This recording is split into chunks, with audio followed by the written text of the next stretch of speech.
Bleak House by Charles Dickens. Chapter 36. Chesney Wold. Charley and I did not set off alone upon our expedition into Lincolnshire. My guardian had made up his mind not to lose sight of me until I was safe in Mr. Boythorn's house. So he accompanied us, and we were 2 days upon the road. I found every breath of air, and every scent, and every flower and leaf and blade of grass, and every passing cloud, and everything in nature more beautiful and wonderful to me than I had ever found it yet. This was my first gain from my illness. How little I had lost when the wide world was so full of delight for me. My guardian intending to go back immediately, we appointed, on our way down, a day when my dear girl should come. I wrote her a letter of which he took charge, and he left us within half an hour of our arrival at our destination, on a delightful evening in the early summer-time. If a good fairy had built the house for me with a wave of her wand, and I had been a princess and her favoured godchild, I could not have been more considered in it. So many preparations were made for me, and such an endearing remembrance was shown of all my little tastes and likings, that I could have sat down, overcome, 12 times before I had revisited half the rooms. I did better than that, however, by showing them all to Charley instead. Charley's delight calmed mine, and after we had had a walk in the garden, and Charley had exhausted her whole vocabulary of admiring expressions, I was as tranquilly happy as I ought to have been. It was a great comfort to be able to say to myself after tea, "Esther, my dear, I think you are quite sensible enough to sit down now and write a note of thanks to your host." He had left a note of welcome for me, as sunny as his own face, and had confided his bird to my care, which I knew to be his highest mark of confidence. Accordingly, I wrote a little note to him in London, telling him how all his favourite plants and trees were looking, and how the most astonishing of birds had chirped the honours of the house to me in the most hospitable manner, and how, after singing on my shoulder, to the inconceivable rapture of my little maid, he was then at roost in the usual corner of his cage, but whether dreaming or no, I could not report. My note finished and sent off to the post, I made myself very busy in unpacking and arranging, and I sent Charley to bed in good time and told her I should want her no more that night. For I had not yet looked in the glass, and had never asked to have my own restored to me.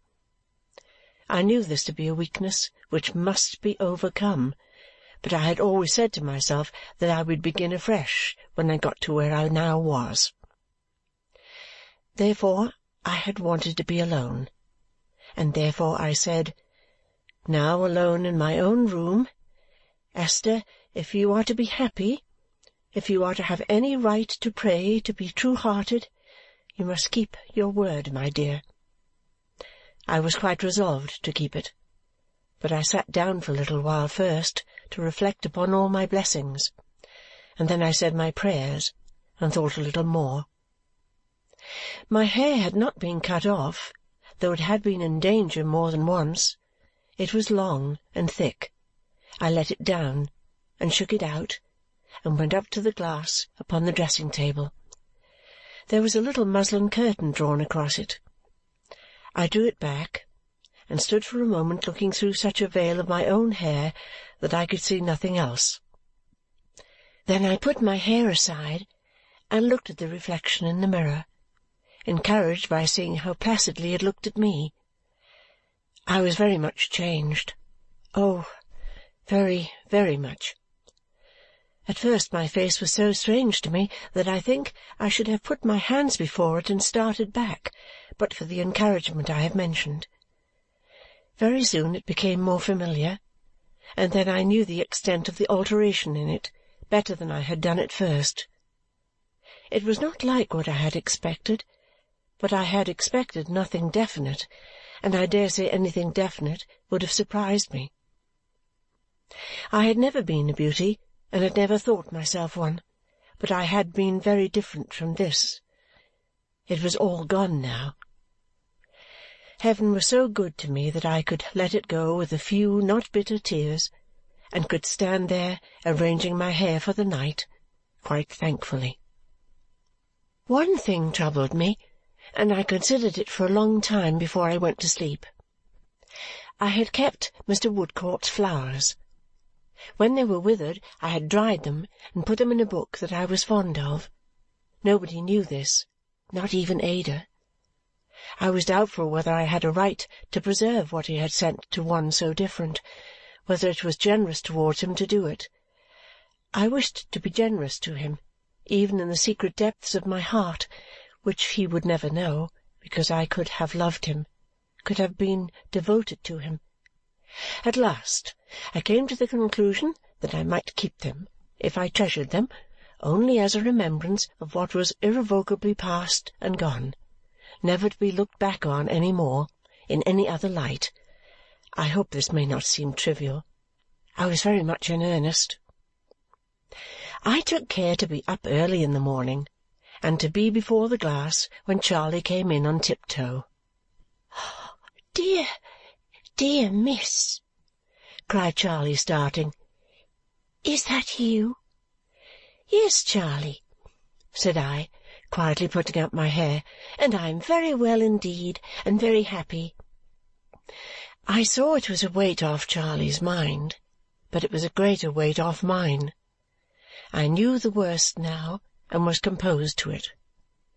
I shall not conceal, as I go on, the weaknesses I could not quite conquer, but they always passed from me soon, and the happier frame of mind stayed by me faithfully.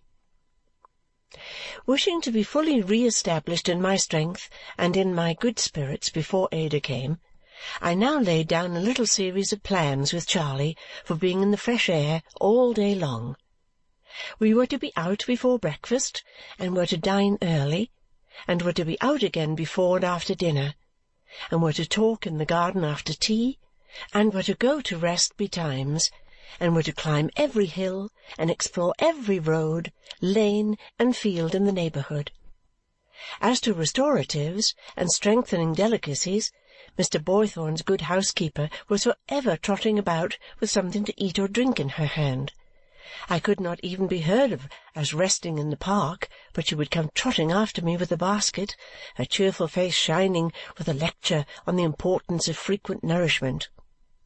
Then there was a pony, expressly for my riding, a chubby pony with a short neck and a mane all over his eyes, who could canter, when he would, so easily and quietly that he was a treasure. In a very few days he would come to me in the paddock when I called him, and eat out of my hand, and follow me about. We arrived at such a capital understanding that when he was jogging with me lazily and rather obstinately down some shady lane, if I patted his neck and said, "Stubbs, I'm surprised you don't canter when you know how much I like it, and I think you might oblige me, for you're only getting stupid and going to sleep," he would give his head a comical shake or two and set off directly, while Charley would stand still and laugh with such enjoyment that her laughter was like music. I don't know who had given Stubbs his name, but it seemed to belong to him as naturally as his rough coat. Once we put him in a little chaise and drove him triumphantly through the green lanes for 5 miles, but all at once, as we were extolling him to the skies, he seemed to take it ill that he should have been accompanied so far by the circle of tantalizing little gnats that had been hovering around and round his ears the whole way without appearing to advance an inch, and stopped to think about it.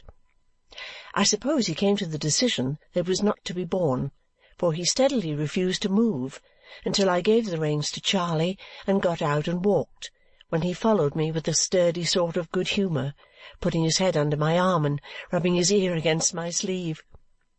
It was in vain for me to say, "Now, Stubbs, I feel quite sure from what I know of you that you will go on if I ride a little while," for the moment I left him he stood stock still again.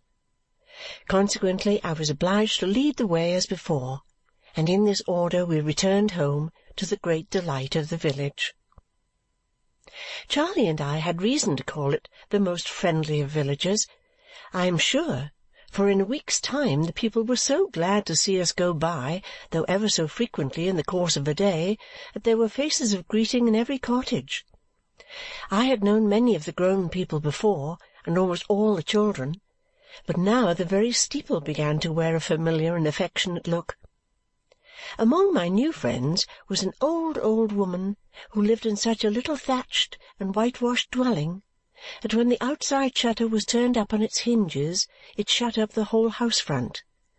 This old lady had a grandson who was a sailor, and I wrote a letter to him for her and drew at the top of it the chimney-corner in which she had brought him up, and where his old stool yet occupied its old place.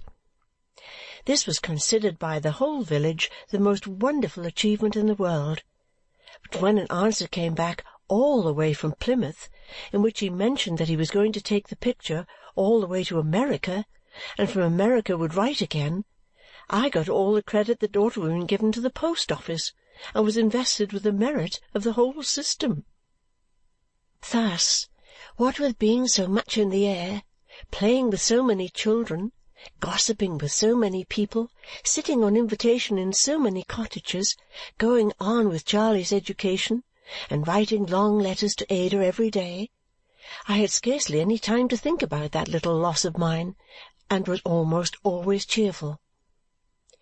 If I did think of it at odd moments, now and then, I had only to be busy and forget it. I felt it more than I had hoped I should once when a little child said, "Mother, why is the lady not a pretty lady now, like she used to be?" But when I found the child was not less fond of me and drew its soft hand over my face with a kind of pitying protection in its touch, that soon set me up again. There were many little occurrences which suggested to me, with great consolation, how natural it is to gentle hearts to be considerate and delicate towards any inferiority. One of these particularly touched me. I happened to stroll into the little church when a marriage was just concluded, and the young couple had to sign the register. The bridegroom, to whom the pen was handed first, made a rude cross for his mark. The bride, who came next, did the same. Now, I had known the bride, when I was last there, not only as the prettiest girl in the place, but as having quite distinguished herself in the school, and I could not help looking at her with some surprise. She came aside and whispered to me, while tears of honest love and admiration stood in her bright eyes, "He's a dear good fellow, miss, but he can't write yet. He's going to learn of me, and I wouldn't shame him for the world." Why, what had I to fear, I thought, when there was this nobility in the soul of a labouring man's daughter? The air blew as freshly and revivingly upon me as it had ever blown, and the healthy colour came into my new face as it had come into my old one. Charley was wonderful to see. She was so radiant and so rosy, and we both enjoyed the whole day and slept soundly the whole night. There was a favourite spot of mine in the park woods of Chesney Wold, where a seat had been erected, commanding a lovely view. The wood had been cleared and opened to improve this point of sight, and the bright sunny landscape beyond was so beautiful that I rested there at least once every day. A picturesque part of the hall, called the Ghost's Walk, was seen to advantage from this higher ground, and the startling name, and the old legend in the Dedlock family, which I had heard from Mr. Boythorn accounting for it, mingled with the view, and gave it something of a mysterious interest in addition to its real charms. There was a bank here, too, which was a famous one for violets, and as it was a daily delight of Charley's to gather wildflowers, she took as much to the spot as I did. It would be idle to inquire now why I never went close to the house or never went inside it. The family were not there, I had heard on my arrival, and were not expected. I was far from being incurious or uninterested about the building. On the contrary, I often sat in this place wondering how the rooms ranged, and whether any echo like a footstep really did resound at times, as the story said, upon the lonely Ghost's Walk. The indefinable feeling with which Lady Dedlock had impressed me may have had some influence in keeping me from the house, even when she was absent. I am not sure. Her face and figure were associated with it naturally, but I cannot say that they repelled me from it, though something did. For whatever reason or no reason, I had never once gone near it, down to the day at which my story now arrives. I was resting at my favourite point after a long ramble, and Charley was gathering violets at a little distance from me. I had been looking at the Ghost's Walk, lying in a deep shade of masonry afar off, and picturing to myself the female shape that was said to haunt it, when I became aware of a figure approaching through the wood. The perspective was so long and so darkened by leaves, and the shadows of the branches on the ground made it so much more intricate to the eye, that at first I could not discern what figure it was. By little and little it revealed itself to be a woman's, a lady's, Lady Dedlock's. She was alone, and coming to where I sat with a much quicker step, I observed to my surprise, than was usual with her. I was fluttered by her being unexpectedly so near. She was almost within speaking distance before I knew her, and would have risen to continue my walk. But I could not. I was rendered motionless. Not so much by her hurried gesture of entreaty, not so much by her quick advance and outstretched hands, not so much by the great change in her manner and the absence of her haughty self-restraint, as by a something in her face that I had pined for and dreamed of when I was a little child, something I had never seen in any face, something I had never seen in hers before. Her dread and faintness fell upon me, and I called to Charley. Lady Dedlock stopped upon the instant and changed back almost to what I had known her. "Miss Summerson, I am afraid I have startled you," she said, now advancing slowly. "You can scarcely be strong yet. You have been very ill, I know. I have been much concerned to hear it." I could no more have removed my eyes from her pale face than I could have stirred from the bench on which I sat. She gave me her hand, and its deadly coldness, so at variance with the enforced composure of her features, deepened the fascination that overpowered me. I cannot say what was in my whirling thoughts. "You are recovering again?" she asked kindly. "I was quite well but a moment ago, Lady Dedlock." "Is this your young attendant?"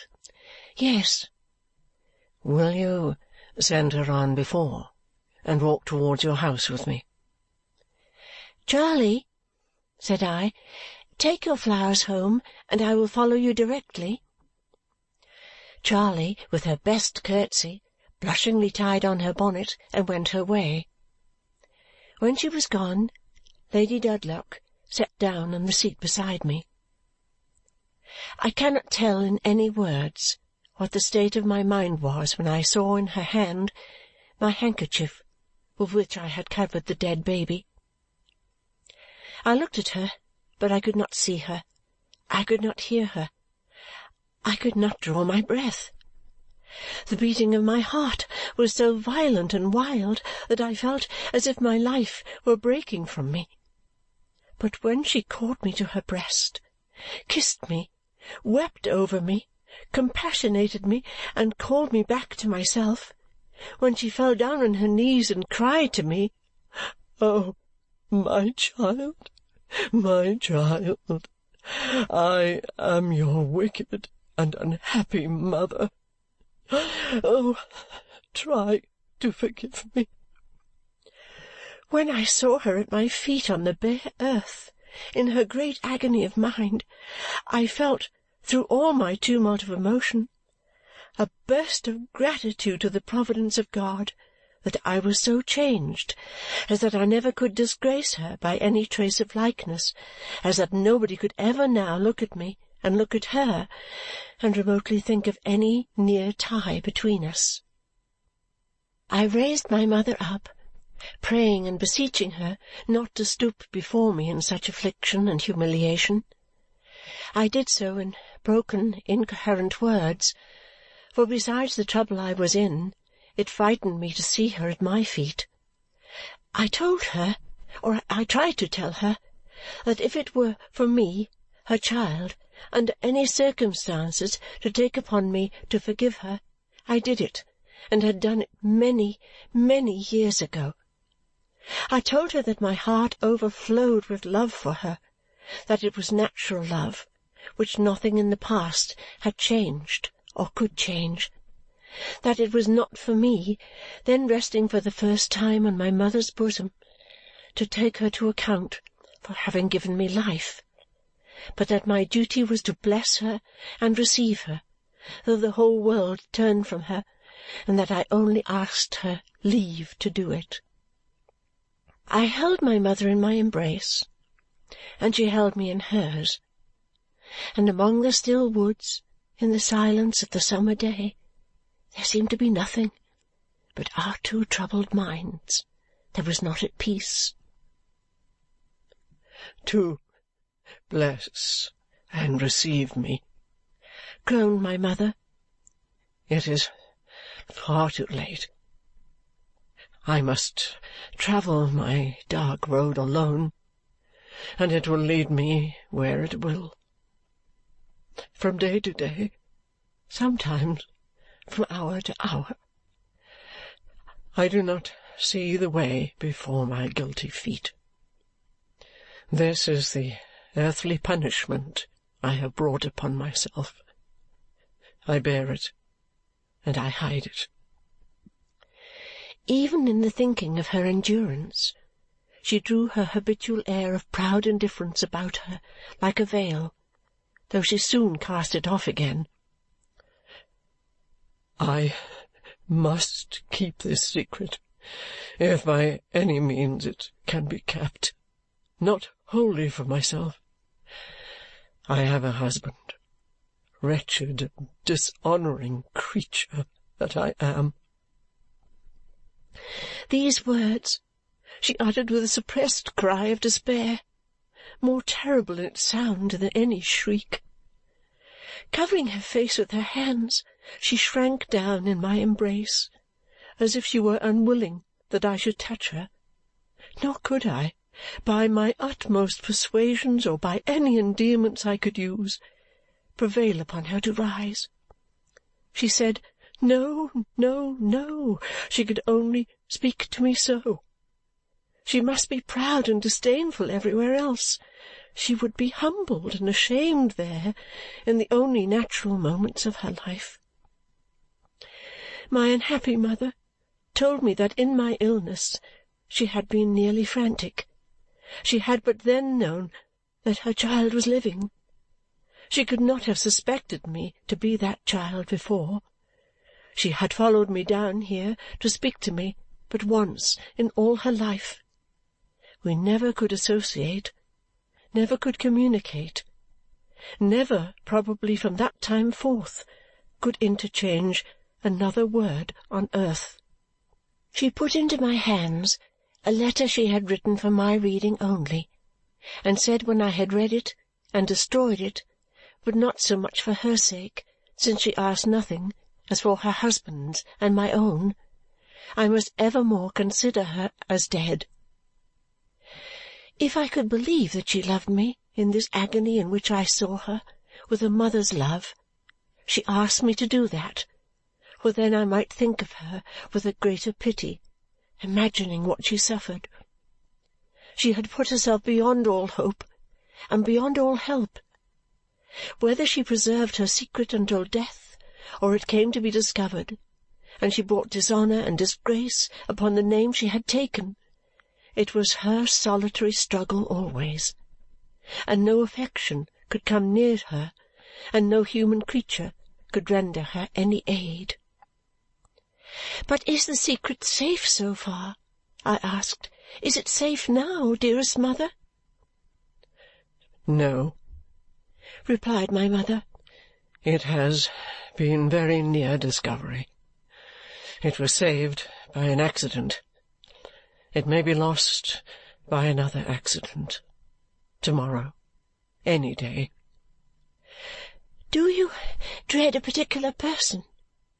"Shh! Do not tremble and cry so much for me. I am not worthy of these tears," said my mother, kissing my hands. "I dread one person very much." "An enemy?" "Not a friend. One who is too passionless to be either. He is Sir Leicester Dedlock's lawyer, mechanically faithful, without attachment, and very jealous of the profit, privilege, and reputation of being master of the mysteries of great houses." "Has he any suspicions?" "Many." "Not of you?" I said, alarmed. "Yes. He is always vigilant, and always near me. I may keep him at a standstill, but I can never shake him off." "Has he so little pity or compunction?" "He has none, and no anger. He is indifferent to everything but his calling. His calling is the acquisition of secrets and the holding possession of such power as they give him, with no sharer or opponent in it." "Could you trust in him?" "I shall never try. The dark road I have trodden for so many years will end where it will. I follow it alone to the end, whatever the end be. It may be near, it may be distant. While the road lasts, nothing turns me." "Dear mother, are you so resolved?" "I am resolved. I have long outbidden folly with folly, pride with pride, scorn with scorn, insolence with insolence, and have outlived many vanities with many more. I will outlive this danger and outdie it if I can. It has closed around me almost as awfully as if these woods of Chesney Wold had closed around the house. But my course through it is the same. I have but one. I can have but one." "Mr. Jarndyce," I was beginning, when my mother hurriedly inquired, "Does he suspect?" "No," said I. "No, indeed. Be assured that he does not." And I told her what he had related to me as his knowledge of my story. "But he is so good and sensible," said I, "that perhaps if he knew—" My mother, who until this time had made no change in her position, raised her hand up to my lips and stopped me. "Confide fully in him," she said after a little while. "You have my free consent. A small gift from such a mother to her injured child. But do not tell me of it. Some pride is left in me even yet." I explained, as nearly as I could then or can recall now, for my agitation and distress throughout were so great that I scarcely understood myself, though every word that was uttered in the mother's voice, so unfamiliar and so melancholy to me, which in my childhood I had never learned to love and recognized, had never been sung to sleep with, had never heard a blessing from, had never had a hope inspired by, made an enduring impression on my memory. I say I explained, or tried to do it, how I had only hoped that Mr. Jarndyce, who had been the best of fathers to me, might be able to afford some counsel and support to her. But my mother answered no. It was impossible. No one could help her. Through the desert that lay before her, she must go alone. "My child, my child," she said, "for the last time. These kisses for the last time. These arms upon my neck for the last time. We shall meet no more. To hope to do what I seek to do, I must be what I have been so long. Such is my reward and doom. If you hear of Lady Dedlock, brilliant, prosperous, and flattered, think of your wretched mother, conscience-stricken underneath that mask. Think that the reality is in her suffering, in her useless remorse, in her murdering within her breast the only love and truth of which it is capable. And then forgive her, if you can, and cry to heaven to forgive her, which it never can." We held one another for a little space yet, but she was so firm that she took my hands away and put them back against my breast, and with a last kiss as she held them there, released me and went from me into the wood. I was alone and calm and quiet. Below me in the sun and shade lay the old house, with its terraces and turrets, on which there had seemed to me to be such complete repose when I first saw it, but which now looked like the obdurate and unpitying watcher of my mother's misery. Stunned as I was, as weak and helpless at first as I had ever been in my sick chamber, the necessity of guarding against the danger of discovery, or even of the remotest suspicion, did me service. I took such precautions as I could to hide from Charley that I had been crying, and I constrained myself to think of every sacred obligation that there was upon me to be careful and collected. It was not a little while before I could succeed, or could even restrain bursts of grief. But after an hour or so I was better, and felt that I might return. I went home very slowly, and told Charley, whom I found at the gate looking for me, that I had been tempted to extend my walk after Lady Dedlock had left me, and that I was overtired and would lie down. Safe in my own room, I read the letter. I clearly derived from it, and that was much then, that I had not been abandoned by my mother.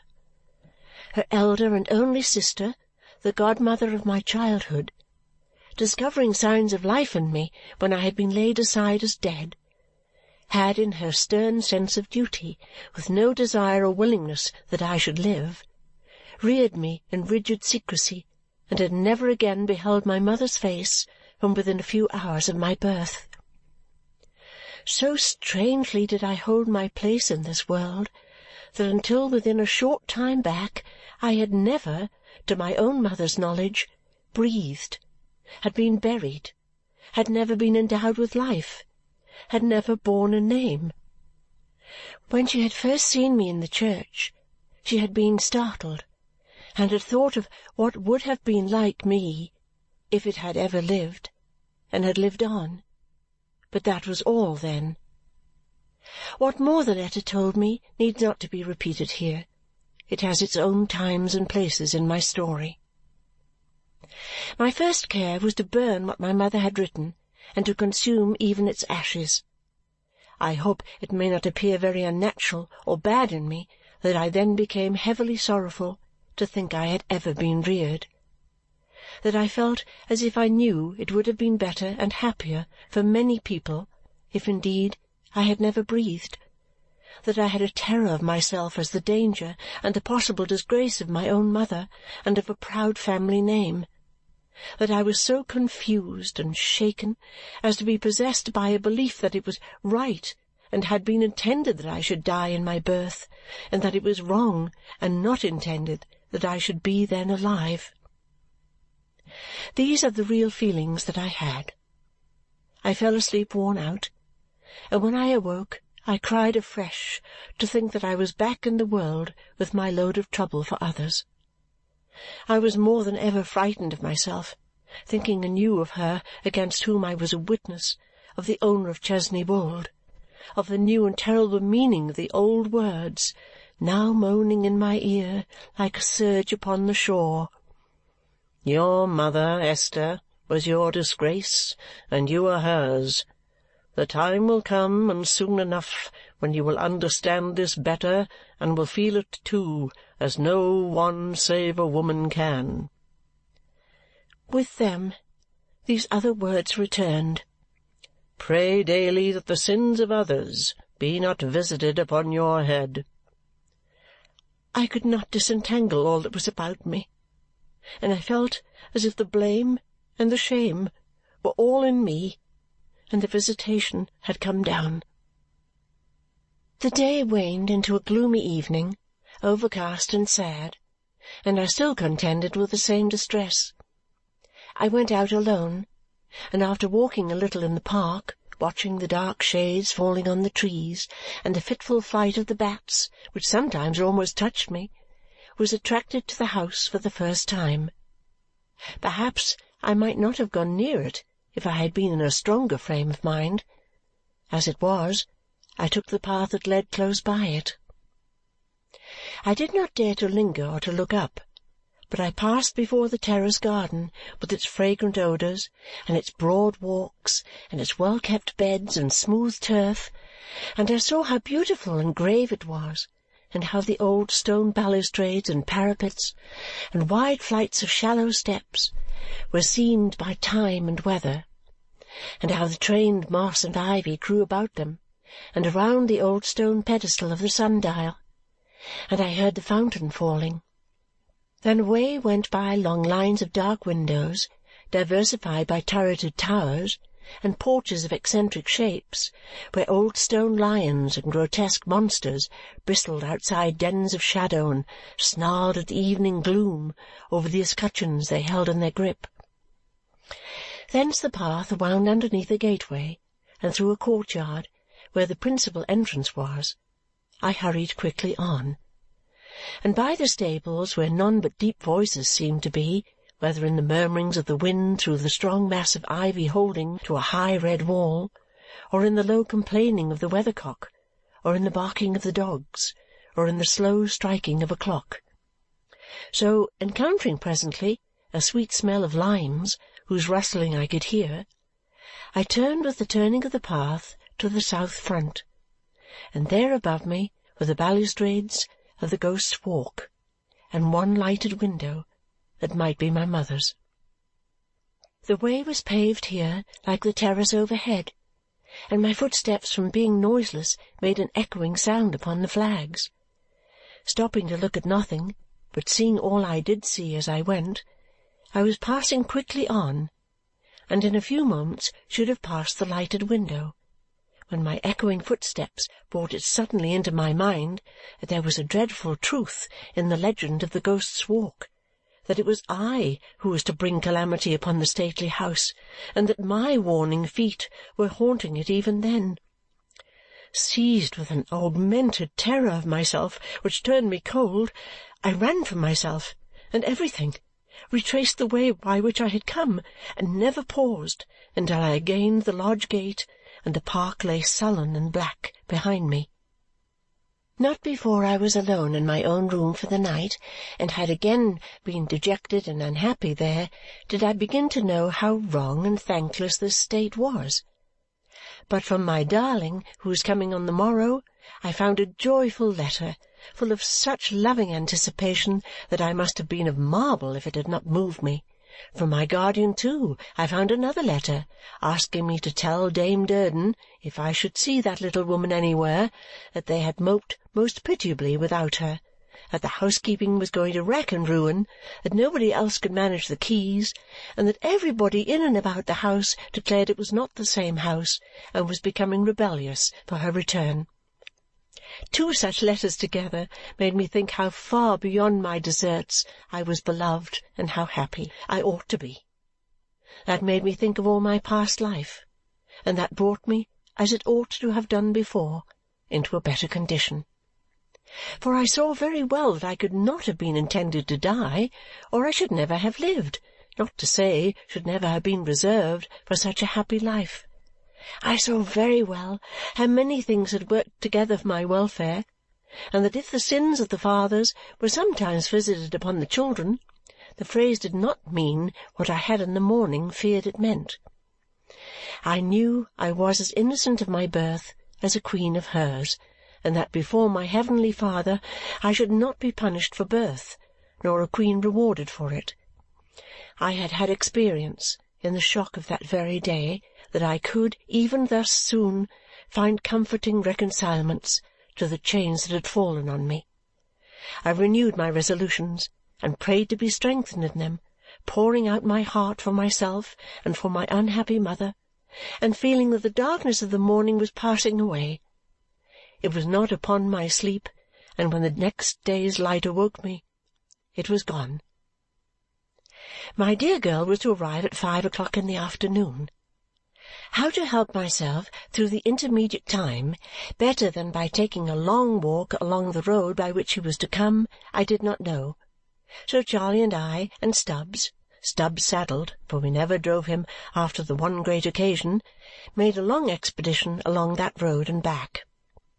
On our return we held a great review of the house and garden, and saw that everything was in its prettiest condition, and had the bird out ready as an important part of the establishment. There were more than 2 full hours yet to elapse before she could come, and in that interval, which seemed a long one, I must confess I was nervously anxious about my altered looks. I loved my darling so well that I was more concerned for their effect on her than on any one. I was not in this slight distress because I had at all repined. I am quite certain that I did not that day. But I thought, would she be wholly prepared? When she first saw me, might she not be a little shocked and disappointed? Might it not prove a little worse than she expected? Might she not look for her old Esther and not find her? Might she not have to grow used to me and begin all over again? I knew the various expressions of my sweet girl's face so well, and it was such an honest face in its loveliness, that I was sure beforehand she could not hide that first look from me. And I considered whether, if it should signify any one of these meanings, which was so very likely, could I quite answer for myself? Well, I thought I could. After last night, I thought I could. But to wait and expect and think was such bad preparation that I resolved to go along the road again and meet her. So I said to Charley, "Charley, I will go by myself and walk along the road until she comes." Charley highly approving of anything that pleased me, I went and left her at home. But before I got to the second milestone, I had been in so many palpitations from seeing dust in the distance, though I knew it was not, and could not, be the coach yet, that I resolved to turn back and go home again.